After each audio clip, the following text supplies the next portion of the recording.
In this video, I will be sharing tips and tricks for how to keep your sleeves looking as neat and tidy as possible in the underarm area.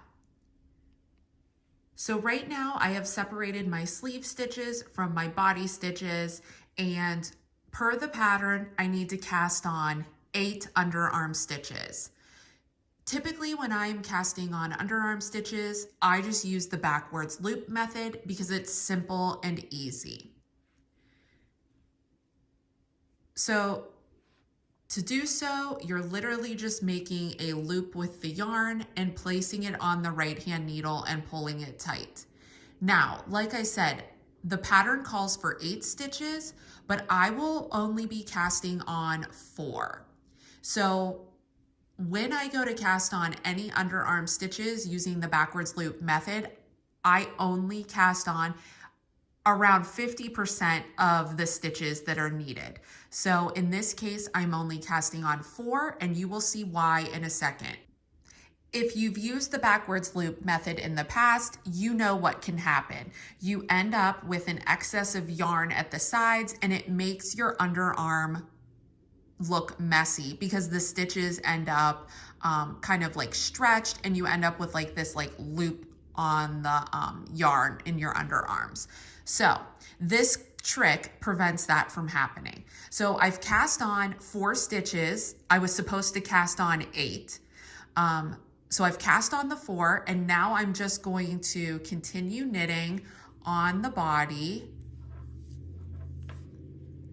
And then whenever you get to the underarm stitches on that very first round after casting them on, that is where you're going to perform this little trick. All right, so I'm at the underarm stitches, and as you can see, there is already a very long stitch bar in between the body stitches and the underarm stitches that I had cast on from the previous round. So what I do is I knit the first stitch,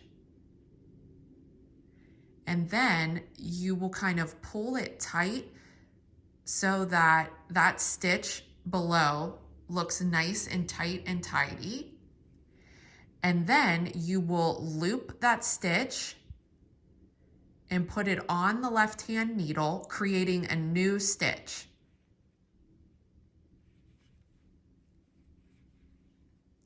And knit that stitch and pull it tight. And as you can see, when you do the backwards loop method, you always end up with just this long excess of yarn. So that's why I only cast on 50% of the stitches that I normally need for the underarm, and then use this excess on the next round to cast on the extra stitches.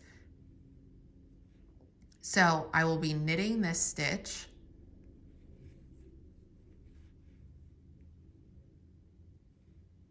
and then using that tail, cast on a new stitch, knitting it, knitting the next stitch, using that tail to cast on a new stitch, knitting it, and knitting that final stitch,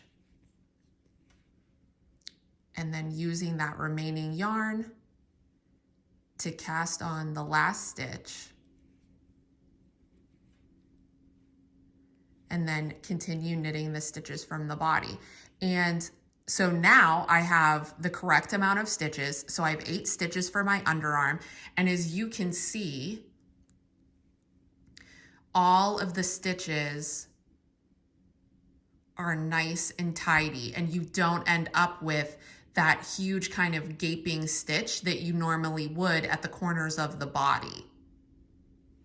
So like I said, I do this every time I'm knitting a sweater, and it's just a great way to keep those stitches nice and neat, so that when you then go to pick up stitches for the underarm, you have like a nice, clean and neat stitches to work out of.